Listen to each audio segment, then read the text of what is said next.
জন মানুষ একটা ছোট্ট বাচ্চা মেয়ের ওপর ধর্ষণ ও নানা রকম অত্যাচার শুরু করে। মাত্র 13 বয়সে একটি ছোট মেয়ে, ভাবতে পারে যে বয়সে তার বই খাতা নিয়ে স্কুলে যাওয়ার কথা ছিল, সেই বয়সে তাকে নরক যন্ত্রণা সহ্য করতে হয়েছে প্রায় 5 দিন ধরে। 30 জন মানুষ একটা ছোট্ট বাচ্চা মেয়ের ওপর ধর্ষণ ও নানা রকম অত্যাচার শুরু করে। কথাটা এখান থেকে শুরু। মেয়েটি সন্ধ্যাবেলা বাড়ি ফিরছিল অটোয় করে। তাকে বাড়ি পৌঁছে দেওয়ার নাম করে অটোওয়ালা একটি হোটেলে নিয়ে যায়। সেই হোটেল থেকেই শুরু হয় তার জীবনের ভয়ঙ্কর অধ্যায়। একদিন নয়, দুদিন নয়, টানা 5-5টা দিন।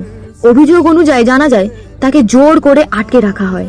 যন্ত্রণা সহ্য করতে না পেরে মেয়েটি কান্নাকাটি করত। তখন তাকে চুপ করানোর জন্য মদ খাইয়ে দেওয়া হতো।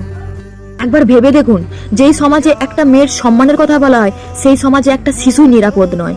তাহলে ভাবুন এই সব মানুষগুলোর জন্য সমাজ দিন দিন কতটা নিচে নেমে যাচ্ছে। মেয়েরা নাকি দেবীর রূপ, শক্তির প্রতীক, কিন্তু সেই কথাটা কি শুধু একটি উৎসব দিনের জন্য?